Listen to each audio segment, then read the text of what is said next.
யாரோட மனசையும் புண்படுத்துறதுக்காக எடுக்கப்பட்டது இல்லைங்க.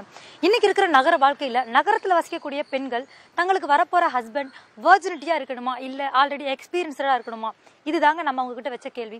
இந்த கேள்விக்கு பல பெண்கள் வந்துட்டு வெளிப்படையா தங்களுடைய பதில்களை வெளிப்படுத்தினாலும் பல பெண்கள் இதுக்கான பதில சொல்றதுக்கு ரொம்பவே தயங்கினாங்க அப்படிங்கிறது தாங்க உண்மை. இந்த நிலையில அவங்க எப்படிப்பட்ட பதில்களை சொன்னாங்க, என்ன மாதிரி தங்களுடைய கணவன் வரணும் அப்படின்னு எதிர்பார்க்கிறாங்க அப்படிங்கறதெல்லாம் அவங்களே சொல்றாங்க. வாங்க பார்க்கலாம். உங்களுக்கு வரப்போற பாய் ஃப்ரெண்ட் எப்படி இருக்கணும்? வர்ஜினிட்டியா இருக்கணுமா இல்ல ஆல்ரெடி எக்ஸ்பீரியன்ஸ்டா இருந்தா ஓகேவா? இல்ல வர்ஜினிட்டியா இருக்கணும். ஏன் அப்படி நினைக்கிறீங்க? ஏன்னா நான் அப்படி இருக்கேன், அதனால எனக்கு அப்படி வேணும். எக்ஸ்பீரியன்ஸ்டா இருக்கணும். எக்ஸ்பீரியன்ஸா இருக்கணும். எக்ஸ்பீரியன்ஸ். எஸ். ஏன்? நம்மளும் என்ஜாய்மெண்டா இருக்கலாம். ஸோ அதனால எக்ஸ்பீரியன்ஸாவே இருக்கணும். ஏன்னா அப்பதான் நான் வந்து இன்னும் அழகா தெரியுவேன். அதுக்கு தான். எப்படி இருந்தாலும் பரவாயில்ல, கிம் ஹியாங் ஜாங் மாதிரி இருக்கணும். என் பாய் ஃப்ரெண்ட் எப்படி இருந்தாலும் பரவாயில்ல, ஆனா பாக்கெட்ல ஏடிஎம் கார்டு இருக்கணும். அதுக்கப்புறம் ஒரு பல்சர் பைக் இருக்கணும். அப்புறம் ட்ரூவா லவ் பண்ணோம், இது மட்டும் போதும். வர்ஜினிட்டியா இருந்தாலும் பரவாயில்ல, எக்ஸ்பீரியன்ஸா எது இருந்தாலும் ஓகே தான். நல்ல எக்ஸ்பீரியன்ஸ், ஆல்ரெடி லவ் பண்ணி ஃபெயிலியர் இருந்தா பெஸ்ட். எக்ஸ்பீரியன்ஸே ஓகே.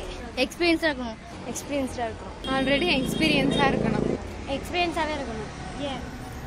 ஏன்னா அப்பதான் உங்களுக்கு தெரியும் எப்படி எந்தெந்த கேர்ள்ஸ் கிட்ட எப்படி பேசியிருக்காங்கன்னு சொல்லிட்டு தெரியும். ஏன்னா ஃப்ரெஷ்ஷா இருக்கிறது நல்லது. ஏன் அப்படி நினைக்கிறீங்க? ஏன் கம்பேர் பண்ண மாட்டாங்க. அந்த பொண்ணு அப்படி இருந்தாங்க, இந்த பொண்ணு இப்படி இருந்தாங்க, நீங்க அப்படி இல்லை அப்படிலாம் சொல்ல மாட்டாங்க. ஸோ நல்லா இருக்கும். ஃப்ரெஷ்ஷாக ஸ்டார்ட் பண்ண மாதிரி இருக்கலாம். வர்ஜினிட்டியா தான். ஏன்? ஏன்னா அவன் என்ன மட்டும் தான் லவ் பண்ணியிருக்கணும் லைஃப்ல. எனக்கு வரப்போற ஹஸ்பண்ட் வந்து ஆல்ரெடி லவ் பண்ணி ஃபெயிலியர் ஆனவனா இருக்கணும். ஏன்னா அப்பதான் வந்து அவனுக்கு ஏற்கனவே வெக்ஸ் ஆயிட்டு ரொம்ப கஷ்டப்பட்டிருப்பான். அந்த கஷ்டத்தை அந்த பொண்ணுக்கு தரக்கூடாதுன்னு அவன் ஃபீல் பண்ணுவான். எக்ஸ்பீரியன்ஸ் வர்ஜினா இருக்கணும். வேர்ஜினாக இருக்கும். வேர்ஜினாக இருக்கணும். ஏன்?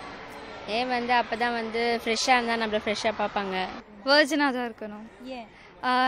இது வரைக்கும் எந்த பொண்ணையும் பார்த்துருக்கூடாது. ஃபர்ஸ்ட் நான் தான் உங்களுக்கு அழகாக தெரியணும், என்னை மட்டும்தான் அவங்க லவ் பண்ணலாம். ஃப்ரெஷ்ஷாக இருக்கணும். ஏன்னா ஃபர்ஸ்ட்லாம் இருக்குமே பெஸ்ட்லாம் இருக்கும். இல்லை வர்ஜினா தான் இருக்கணும். எக்ஸ்பீரியன்ஸாக இருக்கணும்னு அவசியம் இல்லை.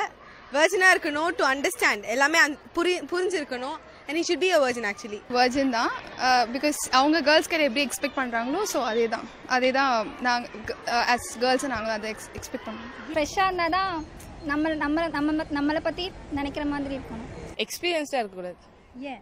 ஜென்யூனாக இருக்கணும். என் கிட்ட மட்டும் தான் பேசணும், நான் பேசுறது மட்டும் தான் கேட்கணும், யார்கிட்டயும் பேசக்கூடாது. வர்ஜினா இருக்கணும். வர்ஜினா அழகாக இருந்தால் போதும், ஃப்ரெஷ்ஷாக இருக்கணும். உங்களுக்கு வரப்போற பாய் ஃப்ரெண்ட் எப்படி இருக்குன்னு நினைக்கிறீங்க? வர்ஜினிட்டியா இருக்கணுமா இல்ல ஆல்ரெடி எக்ஸ்பீரியன்ஸ்டா இருக்கணுமா? எப்படி இருந்தாலும் பரவாயில்ல.